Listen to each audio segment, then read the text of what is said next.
Well, what's going on, y'all? Thanks for tuning in this week. I first want to take a moment here and just thank each and every one of you that tune in every single week and watch my videos. Whether you watch on the day that this video premieres and drops, or you watch later on in the week, or you watch on the weekends, or you watch at different times, in the morning, in the afternoon, in the evening, or you have to split it up because of the length of my videos. You watch a little bit here and a little bit there. Thank you so much for tuning in at all and supporting the channel and watching. I will say though, I would like a little bit more engagement in the comments. If you could comment below and let me know what your thoughts are on these videos and my viewpoints on these certain topics that I bring up and talk about. I'd like to know whether you agree or disagree. If you disagree, just keep it respectful, but I'd like to know where you come from and what your mindset is. So, with all of that said, today's topic is actually a clip from this same podcast from a few weeks back. I had included a clip from this podcast before. It's Martin and Millicent Sedra. They are pastors from Echo Church in Sydney, Australia, and they were on this podcast. So today's clip is actually Pastor Martin, and he was talking about this idea or this viewpoint, which for the most part I agree with, but there's just certain things that I want to point out and just highlight. So with that said, let's dive into this, huh? So cue the intro.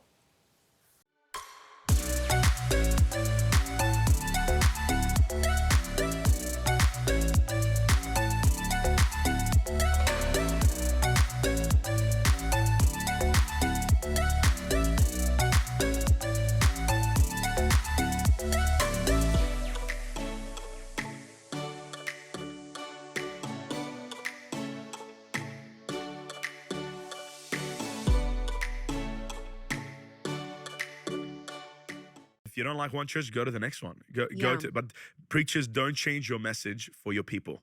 Change your people to cater to the message. Don't change the message for your people. Change your people for the Bible. And and people told us, by the way.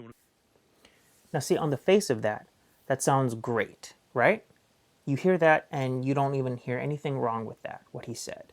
Because for the most part, it is. There's just a couple of caveats that I want to highlight or point out. One being, he says, well, find a different church. If you don't like this one church, find a different church. Just don't change your message to fit the congregation. Change your congregation to fit the message. Yes, on a whole, yeah, I would probably agree with that. But there are churches out there that don't preach the correct thing. So why would you just kind of go along with it?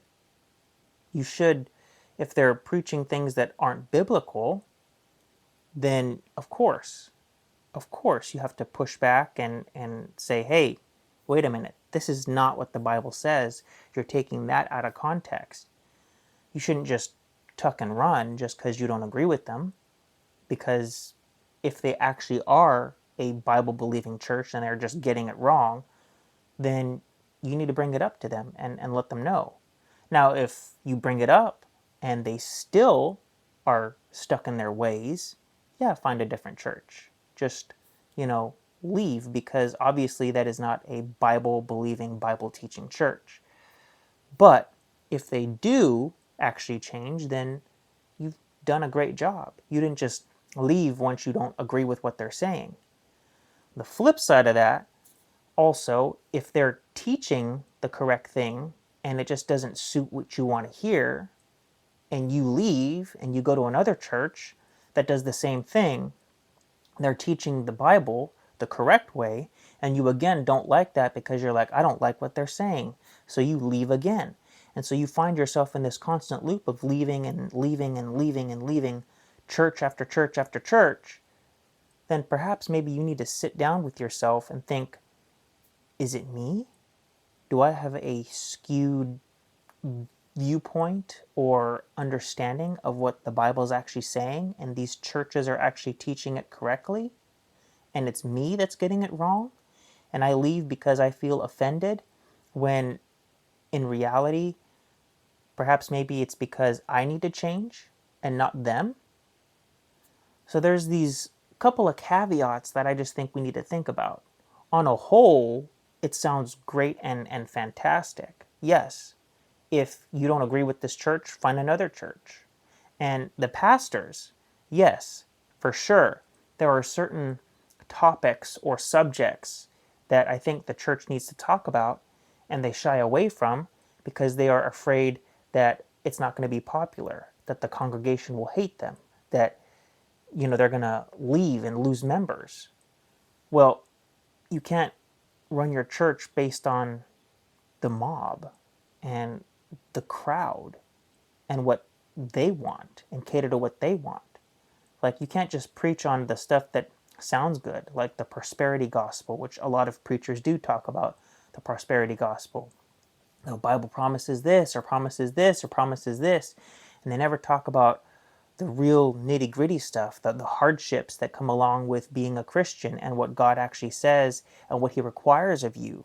They just talk about all His promises without any of the prerequisites or the criterias for these promises. And so you can't shy away from these topics as well and preaching the Bible itself because you're afraid of what the congregation might say and what backlash you might receive. You, as a pastor, need to have a backbone in preaching the actual Bible and saying what the actual Bible says in context. Everything. There's certain pastors that won't touch the topic of going after the LGBTQ community because you're like, well, we're just accepting of everybody. And so you don't want to touch on the scriptures that actually rebuke that lifestyle and that says that that's wrong and you shouldn't live like that. And so you avoid these topics that you see going on in culture and in churches, people living that way, and you don't address those sins and call out those sins because you're afraid you're going to lose members and you're going to lose people that could potentially tithe and support your church. And so you're more about butt in seats than you are about preaching the gospel. So there was a lot of truth to what Pastor Martin was saying, but there's just a couple of caveats that I wanted to address and point out because you got to make sure if they're preaching something that is not biblical, don't just tuck and run. Don't just leave because you don't like what they're preaching or they're preaching stuff that's not biblical. You have to make sure that you address it first and bring it up to them. Bring it up to the pastors and the leadership of the church. And then if they decide not to change, then leave because you know that that's not a Bible teaching, Bible believing church.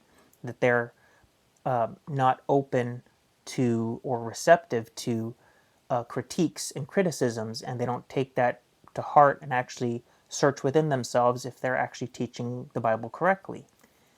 And then again, like I said, on the flip side, the other caveat is if you're finding yourself hopping from one church to the next over and over again, then perhaps maybe it's you and you need to look inside yourself. Are these churches actually teaching the Bible and I'm just getting offended because I'm living a sinful life and the Bible is actually, telling me that I need to change and I don't want to change, and so I keep getting offended? So those those two caveats are important to keep in mind. And just remember, the overall notion is correct. Yeah, if you don't like one church, leave, find another church. There's plenty of churches out there. But keep that in mind. And again, pastors, you need to get a backbone. Preach the Bible. Don't just preach what the church, you think the church wants to hear, and be afraid of, the mob and them not liking you. Preach the Bible. Tell them this is what the Bible says. Read it in context and make sure you understand what it's saying and preach it correctly, but don't shy away from topics. Stand on the Bible, stand on truth, and God will take care of you. God will take care of you. If you lose members, guess what?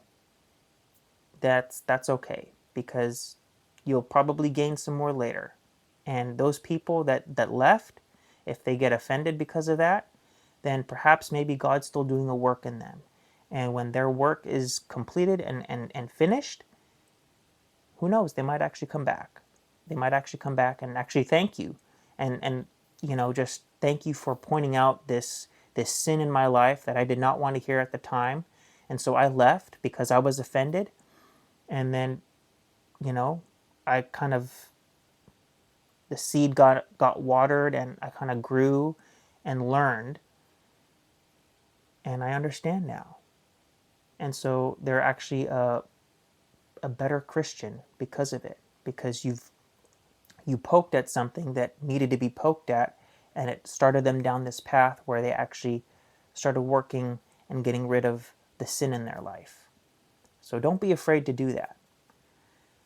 So thank you so much for watching and for tuning in today, and just for being here. So I hope you enjoyed this video and enjoyed what I was talking about. And again, comment and let me know what your thoughts are. But with all of that said, please stay safe out there. And I'll see you all next week, okay? So God bless.